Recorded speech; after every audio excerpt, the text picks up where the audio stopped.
Hi friends, బ్రహ్మచారి అనగానే మనకు ముందుగా గుర్తొచ్చే పేరు ఆంజనేయ స్వామి. ఆయన జీవితం మొత్తం శ్రీరాముడు సేవకే అంకితం చేసిన పరమ భక్తుడు. కానీ ఏ రోజైనా మీరు హనుమంతుడికి పెళ్లి జరిగిందని విన్నారా? ఆయనకు ఒక అందమైన భార్య, అలాగే ఒక మహావీరుడైన కొడుకు ఉన్నాడని మీకు తెలుసా? ఏంటి ఫ్రెండ్స్, షాక్ అవుతున్నారా? అదేంటి, హనుమంతుడు ఆజన్మ బ్రహ్మచారి కదా, ఆయనకు పెళ్లి ఏంటి, కొడుకు ఏంటి అని మీ మైండ్లో 100 ప్రశ్నలు మెదులుతున్నాయి కదా. కానీ ఇది అక్షరాల నిజం. స్వయంగా మహర్షి పరాశరుడు రాసిన పరాశర సంహితలో ఈ అద్భుతమైన ఘట్టం గురించి చాలా స్పష్టంగా ఉంది. అసలు ఆజన్మ బ్రహ్మచారిగా ఉంటానని ప్రమాణం చేసిన హనుమంతుడు పెళ్లి ఎందుకు చేసుకోవాల్సి వచ్చింది? ఆయన భార్య ఎవరు? అలాగే కొడుకు ఎలా పుట్టాడు? ఈ రోజు ఈ వీడియోలో ఎవరికీ తెలియని షాకింగ్ మిస్టరీని డీకోడ్ చేద్దాం. వీడియో చాలా ఇంట్రెస్టింగ్గా ఉంటుంది. ఎక్కడా స్కిప్ చేయకుండా చివరి వరకు చూడండి.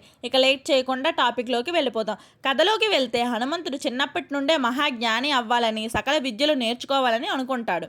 ఈ ప్రపంచంలో అన్నింటినీ చూసే సూర్యభగవానుడి కంటే గొప్ప గురువు ఇంకెవరు ఉంటారు చెప్పండి. అందుకే నేరుగా సూర్యదేవుడి దగ్గరికి వెళ్ళి, స్వామి, నన్ను మీ శిష్యుడిగా స్వీకరించి విద్య నేర్పించండి అని అడుగుతాడు.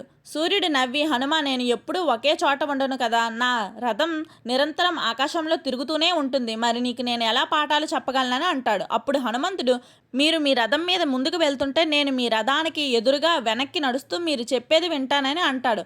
ఆయన అంకిత భావానికి మెచ్చిన సూర్యభగవానుడు హనుమంతుడికి సకల శాస్త్రాలు, వేదాలు బోధించడం మొదలు పెడతాడు. కేవలం కొన్ని రోజుల్లోనే హనుమంతుడు అన్ని విద్యల్లో ఆరితేరుతారు. కానీ అక్కడే అసలు సమస్య మొదలైంది. సూర్యుడు హనుమంతుడికి అన్ని విద్యలు నేర్పిస్తాడు, కానీ అత్యంత రహస్యమైన, శక్తివంతమైన నవవ్యాకరణాలు నేర్పించే సమయానికి ఆగిపోతాడు. హనుమ, ఇక్కడితో నా బోధన పూర్తయింది, మిగిలిన ఈ నవవ్యాకరణాలు నేను నీకు నేర్పించలేను అని చెప్తాడు సూర్యుడు. హనుమంతుడు ఆశ్చర్యపోయి, ఎందుకు స్వామి, నాలో ఏమైనా లోపం ఉందా అని అడుగుతాడు. అప్పుడు సూర్యుడు, అది కాదు నాయన, ఈ నవవ్యాకరణాలు నేర్చుకోవాలంటే ఒక నియమం ఉంది. వాటిని కేవలం వివాహం చేసుకున్న గృహస్థులు మాత్రమే నేర్చుకోవాలి. బ్రహ్మచారులకు ఆ విద్య నేర్పించడం ధర్మవిరుద్ధం అని ఖచ్చితంగా చెప్తాడు. ఆ మాట వినగానే హనుమంతుడికి పిడుగు పండినంత పని అవుతుంది. ఒక పక్క రామకార్యం కోసం తానొక ఆజన్మ బ్రహ్మచారిగా ఉండాలని నిర్ణయించుకుంటాడు. మరో పక్క జ్ఞానతృష్ణ. విద్య పూర్తి కాకుండా సగం జ్ఞానంతో వెనుతిరగలేడు. ధర్మానికి జ్ఞానానికి మధ్య పెద్ద యుద్ధమే జరుగుతుంది హనుమంతుడి మనసులో. తన శిష్యుడి బాధను చూసి సూర్యభగవానుడు ఒక అద్భుతమైన పరిష్కారం ఆలోచిస్తాడు. తన సూర్యకిరణాల నుండి తన తేజస్సుతో ఒక అందమైన కన్యను సృష్టిస్తాడు. ఆమె పేరే సువర్చలాదేవి. సూర్యుడు హనుమంతుడితో, హనుమ, ఈమె నా తేజస్సు నుండి పుట్టిన నా కూతురు. ఈమె అయోనిజ, అంటే తల్లి గర్భం నుండి పుట్టనిది. నువ్వు ఈమెను వివాహం చేసుకో అని అంటాడు. హనుమంతుడి భయంతో, కానీ స్వామి, నా బ్రహ్మచర్యం మాట ఏమిటి అని అడుగుతాడు. అప్పుడు అక్కడికి త్రిమూర్తులు వచ్చి హనుమంతుడికి ఒక వరం ఇస్తారు. హనుమ, నువ్వు బ్రహ్మచారిగానే ఉంటావు. సువర్చలాదేవి సాధారణ స్త్రీ కాదు, ఆమె ఒక దైవిక శక్తి. వివాహం జరిగిన వెంటనే ఆమె నీ తేజస్సులో ఐక్యమైపోతుంది. దీనివల్ల నీకు గృహస్థుడి హోదా వస్తుంది, కానీ నీ బ్రహ్మచర్యం ఏమాత్రం చెడిపోదని వివరిస్తారు. దీనితో హనుమంతుడు జ్యేష్ఠశుద్ధ దశమి నాడు సూర్యుడి కూతురు సువర్చలాదేవిని శాస్త్రోక్తంగా వివాహం చేసుకుంటాడు. పెళ్లి జరిగిన వెంటనే ఆ దేవి హనుమంతుడిలోని దివ్య తేజస్సులో కలిసిపోతుంది. ఆ విధంగా హనుమంతుడు పెళ్లి చేసుకున్నా సరే ఒక బ్రహ్మచారిగానే మిగిలిపోతాడు. సరే, భార్య మిస్టరీ తీరిపోయింది. మరి బ్రహ్మచారి అయిన హనుమంతుడికి కొడుకు ఎలా పుట్టాడు? వీళ్ళ కథ వాల్మీకి రామాయణంలోనే ఉంది. సీతాదేవిని వెతుక్కుంటూ లంకకు వెళ్ళిన హనుమంతుడు తన తోకతో లంకను మొత్తం తగలబెడతాడు కదా. ఆ మంటల వేడికి హనుమంతుడి శరీరం అలసిపోయి విపరీతమైన చెమట పడుతుంది.